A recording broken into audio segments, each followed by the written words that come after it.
పెళ్ళైనా పండగైనా వేడుక ఏదైనా పట్టుచీరల ప్రత్యేక వేదిక వారాహి సిల్క్స్. నమస్తే రమగారు. నమస్తే జయ. రమగారు, ఇప్పుడు భార్యలు చేసే పూజలు, వ్రతాలు, నోములు, వీటిల్లో ఆ ఫలితం అనేది భార్యలకే వాళ్ళకే ఉంటుందా, భర్తలు పిల్లలు వీళ్ళకి కూడా ఉంటుందా రమగారు? భార్యలు భర్తలు, భార్యలు కనుక ఏదో నోములు చేస్తారు, మామూలుగా సౌభాగ్య నోములు కదా జయ. ఏమైనా చేసేది ఎందుకు చేస్తారు అంతే కదా, సౌభాగ్యంగా ఉండాలి ఉండాలని, నా భర్త ఆయుర ఆరోగ్య ఐశ్వర్యాలతో ఉండాలి, అవన్నీ నేను అనుభవించాలి, ఐదోతనం కోసం చేసే నోములు. ఇప్పుడు భార్య ఐదోతనం కోసం చేసింది అనుకో, అంటే ఐదోతనం ఏంటంటే భర్త ఉండటం, అది భర్తకి చెందినట్టే. ప్లస్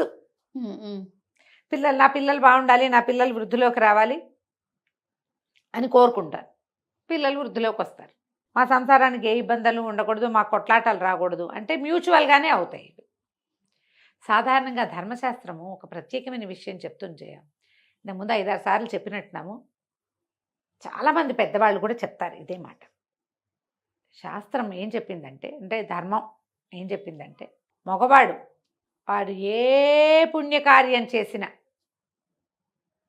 ఏం చేసినా, ఎవరికి ఏ సహాయం చేసినా, తను ఏదైనా పూజ చేసినా, ఏ దేవాలయ దర్శనమో చేసినా, తీర్థాటన చేసినా, అన్నిట్లలో 50% భార్యది. కానీ మగవాడు ఏదైనా పచ్చిపాపం చేస్తే అది వాడిదే. పూర్తిగా అతనిదే బాధ్యత. అతని పుణ్యంలో మాత్రం భార్యకి 50% భాగం ఉంటుంది, తన ప్రమేయం ఉన్నా లేకపోయినా కూడా. కాకపోతే ఒకటి ఉంది, ఈ పాపాల్లో ఏదైనా పాపకార్యానికి భర్తని ఎంకరేజ్ చేస్తాయి కొన్ని చేస్తారు కదా కొంతమంది. పాపకార్యం అంటే లంచాలు తీసుకోవడం కూడా అక్షరాల పాపకార్యమేనమ్మా. నీకు ఒక ఉద్యోగంలో జీతం వస్తూ, ఒక ఉద్యోగానికి జీతం తీసుకుంటూ, నువ్వు ప్రభుత్వానికో ప్రైవేట్ రంగానికో పనిచేస్తూ, ఎవరికైనా అనుకూలంగా పనిచేస్తే కొంత ధనం వస్తుందని అది చెయ్యాల్సిందేనని పెళ్ళాలు ప్రోత్సహిస్తే గనక ఆ పాపంలో మాత్రం భార్యలకి భాగం గ్యారంటీగా ఉంటుంది. ఓకే, ఎవరినైనా కొట్టడానికో, చంపడానికో, మోసం చేయటానికో ప్రోత్సహిస్తారు భార్యలు. అప్పుడు 50-50. ఓహో, వీళ్ళ ప్రమేయం లేకుండా చేసే పాపకార్యాలకి వాళ్ళకి ఏ సంబంధము లేదు. ఇది లెక్క. మనం ఒప్పుకోపో, అలా ఎలా ఉంటుంది, ఇలా ఒప్పుకోండి, మాకేం సంబంధం లేదు. పుస్తకాల్లో ఇది చెప్తారు. ధర్మశాస్త్రం ఈ మాట చెప్తుంది. భార్యలు చేసే పుణ్యకార్యాలలో భార్యలు గనక ఏదైనా చేసుకుంటే దాంట్లో భర్తకి ఏ భాగము లేదు. ఎందుకు రమ్మగారు? పాపం అనిపిస్తుంది కదా. మరి సమాన హక్కులు లేవని అడగట్లేదా మనం? అడుగుతున్నాం, అక్కడ హక్కులు అడిగాం, ఇక్కడ దీన్ని ఒప్పుకోవాలి. సరే, అలాగే భార్యలు పాపకార్యాలు చేశారనుకో, అది భర్తదే పూచి. సగమా ఫుల్లా? మొత్తం భార్య ఏదైనా తప్పు చేస్తే దాని పూచి భర్తది. మరి ఇది ఎప్పుడు ధర్మ సంబంధమైన వివాహాది క్రతువుల్లో ద్వారా వివాహం చేసుకున్న వాళ్ళకి మాత్రమే. ఓహో, మళ్ళీ మేమిద్దరం భార్య భర్త అనుకున్నాం, అక్కడెక్కడో చేసాం, గుళ్ళో పెళ్లి చేసేసుకున్నాం, దండలేసేసుకున్నాం, వీళ్ళకి కాదు.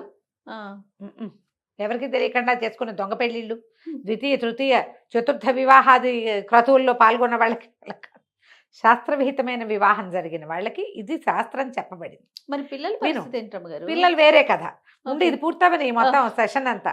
భార్యలు భర్తకి తెలిసి ఆయన సంపాదనతో ఆయన కోసమే చేసే పుణ్యకార్యాలు ఏమైనా ఉంటే అవన్నీ భర్తలకు కూడా చెందుతాయి. భర్తల ఆరోగ్యం కోసం ఆయన డబ్బుతోటే వీళ్ళు దానం చేశారు. దానం చేసిన ఫలితం వీళ్ళకి, చేయబడిన ధనం వాళ్ళది కాబట్టి ఆ ఫలితం వాళ్ళకి.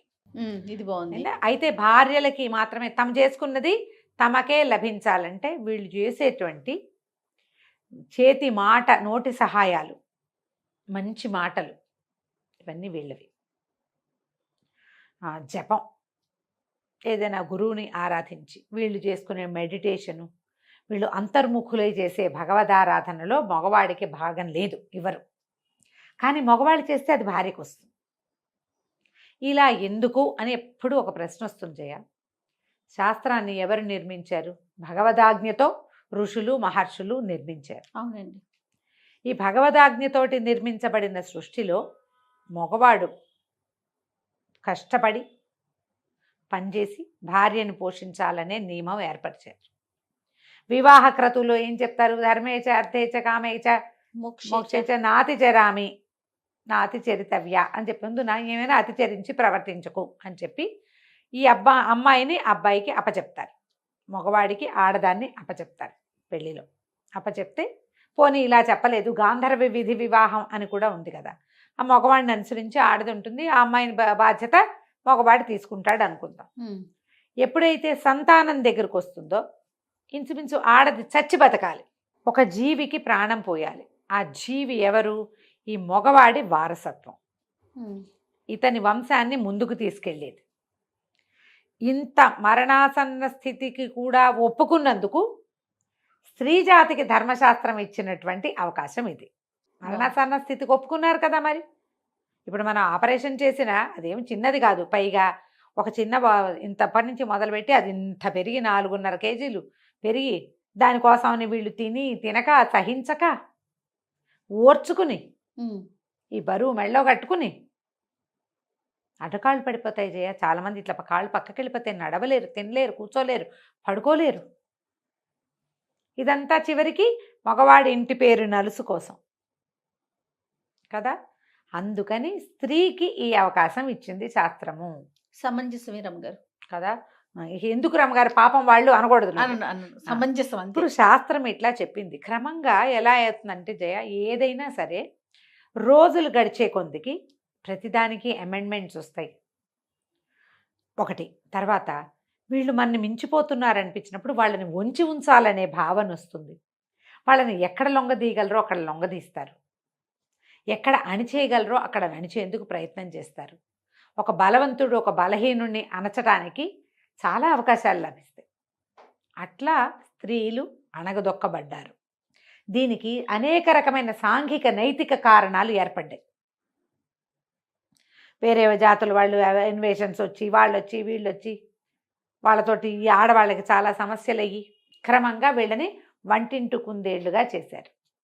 ఈ కుందేళ్లుగా ఉన్న వాళ్ళు కూడా అన్నప్పుడు కుందేళ్లుగా ఏం లేరు, ఇందులో గట్టి వాళ్ళు కూడా ఉన్నారు,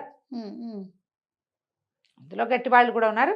సాంఘికంగా లోక సహజంగా సోషలైజ్డ్గా ఆడవాళ్ళని నొక్కి అణగార్చి ఉంచటమే ఒక కాలపు నియమంగా కొన్ని వందల సంవత్సరాలు అలా గడిచిపోయింది.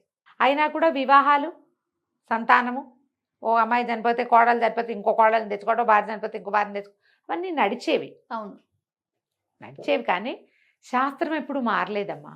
అలానే ఉంది. మనకి తెలియకుండా అంటే ఇది మన వెనకాల జరిగే క్రియ కదా.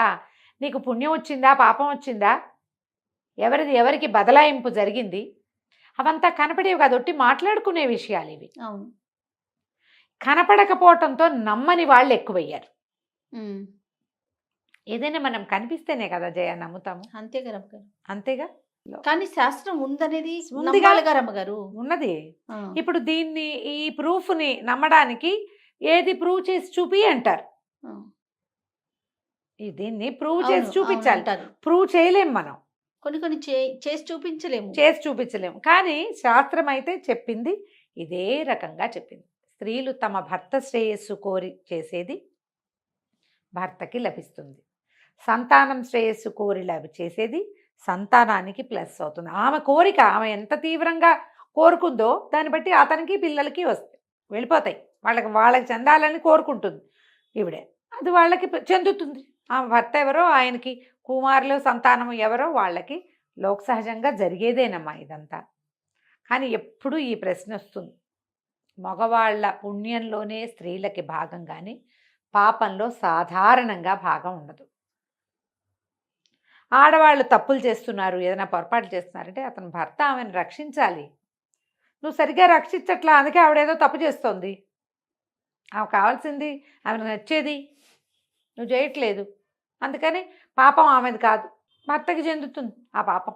కొన్ని పాపాలు పీరియడ్స్తో పోతాయని కూడా చెప్తారు, మంత్లీ ఋతుస్రావంతో పోతాయి. కొంచెం పెద్దవాళ్ళు అయ్యాక ఋతుస్రావాలు అవి ఆగిపోయాక పెద్దగా వీళ్ళు చేసే పొరపాట్లు ఏమీ ఉండవు. వాళ్ళు ఒళ్ళు దగ్గర పెట్టుకుని ఉండకపోతే ఆ పాపం వాళ్ళదే అవుతుంది, అంతేగా. ఋతుస్రావం ఆగిపోయాక కనుక ఏదైనా ఇతరత్ర వ్యవహారాలు ఏర్పడితే శాస్త్రంలో చెప్పబడిందే. అందుకని వృద్ధనారి పతివ్రత అంటారు. వృద్ధాప్యం వచ్చాక పాతివ్రత్యం ఆటోమేటిక్గా వస్తుంది. అదేదో వెగటుగా వాడినప్పటికీ ఇది క్రియ, ఇది అసలు విషయం ఇది. ఓకే. కాబట్టి భర్తలు పుణ్యకార్యాలు చేసేందుకు ఎంకరేజ్ చేయండి. వాళ్ళు ఎంత మంచి పనులు చేస్తే అంత మంచిది. 50% మీది. చెడ్డ పనులు చేయడానికి ప్రోత్సహించకండి. ఎస్. సాధ్యమైనంత ఆపడానికి ట్రై చేయండి. మీరు అందులో పాలు పంచుకోకండి. అప్పుడు మీ పుణ్యం ఎక్కడికి పోదమ్మా, అన్నీ మనకు రావాల్సినవి వస్తాయి. నమస్తే. నమస్తే జయ.